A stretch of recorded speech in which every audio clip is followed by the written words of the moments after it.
परम ज्योत परमात्मा परम पिता जगदीश, हम बालक अतु प्रेम से प्रभु तुम्हें नवावे। जगत गुरु भगवान श्री कृष्ण को नमन करते हुए आज के अध्यक्ष हमारे संत महोदय विद्वान संचालक जी, संगत में बैठी संतात्मा भक्तात्मा माता बहन समझ को हाजिर के राम साहब बहुत सुंदर गुरदाएगा। क्यों बता रहे हैं? इस दुखमय संसार में हर प्राणी हर व्यक्ति दुखी है। विद्वानों विचार अपने अपने, और इस दुख का मूल कारण ढूंढने के लिए हमने तुमने सबने एक योजना बनाई, संतों ने योजना बनाई कि भाई ऐसा लक्ष्य कोई होना चाहिए, ऐसा रास्ता कोई होना चाहिए, इस दुखमय संसार में सबका दुख दूर हो जाए। मैं माता, मेरे भक्त माता बहन जितने भी बैठे हैं, निवेदन करना चाहता हूँ, मैं अपनी अपनी विचार हैं, लेकिन आज तक विद्वानों विचार करके देखो, इस दुख में संसार में ऐसी कोई दवाई मिली हमको, ऐसा कोई उपाय मिलो जो हमारा दुख दूर करे। और जब तक दुख दूर नहीं होया, कोई ऐसी उपाय नहीं मिली, कोई ऐसी दवाई नहीं मिली। और मुख्य कारण उस दुख को दूर करने के कार्य ऐसी दवाई हमें लेनी ही पड़ेगी। और जब तक हमें वो सार्थक दवाई नहीं मिलेगी और सार्थक वैद्य नहीं मिलेगा, और सार्थक वैद्य मिलते हुए तुम जब तक हमारे का जो परहेज नहीं बताओगे, जब तक ये दवाई हमारी साइड इफेक्ट करती रहेगी। विद्वानों सब कह रहे हैं कि परमात्मा को भजन करनी चाहिए, परमात्मा की भक्ति करनी चाहिए। मैं भी इनके समर्थन में हूँ कि परमात्मा की भक्ति करनी चाहिए, लेकिन भक्ति कौन सा लक्ष्य है, क्या उद्देश्य है, कौन सी दवाई है, कौन सा परहेज है, ऐसी जब तक हमको सार्थक वस्तु नहीं मिलेगी, चीज नहीं मिलेगी, उपाय नहीं मिलेगी, या संसार में हम दुख में रहेंगे। और दुख में जब तक हमारे अंदर दुख है, चाहे दैविक है, चाहे दैविक है, चाहे भौतिक है, कैसा भी दुख है, तब तक हमें भक्ति करने में बड़ी कठिनता बनी रहेगी। बड़ी विचार की बात है कि मुक्ति का मार्ग और है, कोई देखो सत्संग करके। उस मुक्ति तक, कौन सी मुक्ति? दुख में संसार से दुख की मुक्ति हो जाए, उस मुक्ति के लिए हम तुम यहाँ पधारे। तुम्हारा एक विचार करना है कि एक मछली के काजे, इस भौतिक संसार में पूरी सुविधा दी जाए मछली के काजे। कांच की कोठी बनाई जाए, निगम नोटन पे बिछाई जाए, निगम अच्छे अच्छे 36 प्रकार के भोजन दिए जाए, पद दियो जाए, राष्ट्रपति प्रधानमंत्री बना दिया जाए, डायरेक्टर बना दिया जाए, सरपंच बना दिया जाए। लेकिन जितने विद्वान बैठे सब विचार करेंगे, जब तक वो अपने निज स्थान को छोड़ करके क्या 2 मिनट तो सुख में रह सकती है? इस भौतिक संसार में सब सुविधा कर दी जाए मछली के काजे, और निज जो स्थान है उसका, निज जो स्वरूप है, निज जो घर है पानी, उस पानी से उसको अलग कर दिया जाए। तो विचार करके देखो कि 2 मिनट 3 मिनट में सिर तड़पेगी। और तो वही तो हमारे सामने है।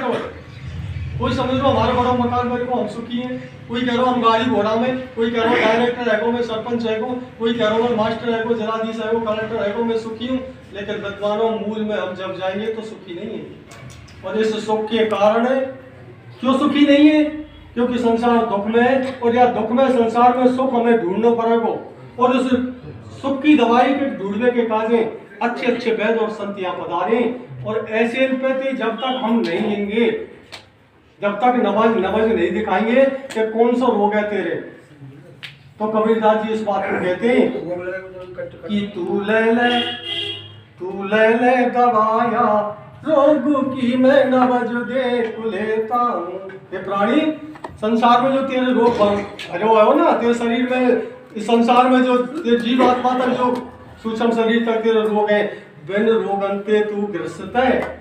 और बिन ग्रसित रोगंते जब तक, और हमारे तुम्हारे जीवन में कह रहा हूं, मुझ जैसे ज्वाला छाप पाम में, घोटू में, सिर में कहूँ तकलीफ है, और दवाई दे रहे हैं टीबी की। हमारे टीबी है तो दवाई दे रहे हैं दर्द की, घोटू की दर्द की। तो विचार करना हमें, क्या बिनती हमारी सार्थक चीज है, जो सार्थक, जो मूल तत्व से जो बीमारी ठीक है जाएगी। हमें वही दवाई चाहिए जो हमारा रोग अटका है। और भाई दवाई लेवे के काजे या विद्वान ने एक विचार करो, संस्था ने विचार करो कि भाई ऐसी एक संस्था बनाई जाए, ऐसा एक संघ किया जाए, एक सत्संग किया जाए, जिससे हर जीव जो दुखी जीव है संसार में, उस मूल दुख के कारण को ढूंढ करके इस संसार में सुखी रहे, और सुखी नहीं रहे वो जब तक वो उस परमात्मा की भक्ति करने में सक्षम नहीं है विद्वानों। क्योंकि हम जीव रूप में जी रहे, देह शरीर में जी रहे, देह रूपी हमने सब कछु जो लक्ष्य है वो शरीर को दे रहा है विद्वानों विचार करके देख लो। हम खूब परमात्मा के ध्यान में बैठे हैं, लेकिन यदि कोई अंगूठा मोड़ चीटी सहेगी ना तो अंगूठा मांगी जान जाएगा वहां। तो इसलिए अब हमें वो राम राज्य चाहिए जहाँ दैविक दैविक भौतिक राजा राम राज कोई ये नहीं व्यापा, वो राज्य चाहिए। और वो राज्य के काज हमें फॉलो करनी पड़ेगी, दवाई फॉलो करनी पड़ेगी, परहेज। विद्वानों विचार करो, जब सीता जी वापस ले राम जी भगवान गए, सबने सुन रागी है, और राम जब जैसे लंका पे विजय पा गई, जल्दी क्योंकि टाइम लाइन विजय पा गई, तो हमारी मंदोदरी पहुंची भगवान राम के यहाँ। और मंदोदरी पूछने लगी परी कि बेटा ऐसा प्रोसेस तू तेने मेरे पति के ढंग दाऊ धन बल वायु बल जल बल सब कछु है, और तेरे नंगे पामन थे ऐसे पति मेरे खत्म कर दियो राम, और राम जैसी लंका जैसी विजय पा गई। भगवान मैं ऐसे प्रोसेस देख रही हूँ, ऐसी बेकार देख रही हूँ कि तेरे पास का चीज है ऐसी, मेरे ढंग तो मेरे पति ढंग तो सब बल है, और ऐसे बल होते हुए तेरे नंगे पामन थे जीत कर ली। तो यहाँ विद्वानों ये एक दवाई लेनी हमें तुलसीदास बाबा की। यहाँ भगवान राम कह रहे मंदोदरी माता सुनो, तेरी जैसी सुंदर नारी कोई है नहीं। इतनी सुंदर थी मंदोदरी, हमारे शास्त्र बताते पुराण बताते इतनी सुंदर थी। राम कह रहे माता इतनी सुंदर होते हुए भी और पर नारी पर नियत गई। मंदोदरी कह रही भगवान मैं तो समझ नहीं पाई, संसार के लोग ही ऐसे। लेकिन भगवान राम कह रहे मंदोदरी सुनो, इस संसार में जो प्राप्त में पर्याप्त है, जो प्राप्त में पर्याप्त है ऐसा जिसने मान लिया, वो पहली भक्ति की सीढ़ी में पहली दवाई है। जो हमें साधारण रूप में अपनी भाषा में कहें रूखी सूखी खाए के ठंडा पानी पी और देख पराई चूपड़ी मत ललचावे। संसार में जो हमें काज प्राप्त है भाई में हम पर्याप्त है, तो भक्तों पहली सीढ़ी है।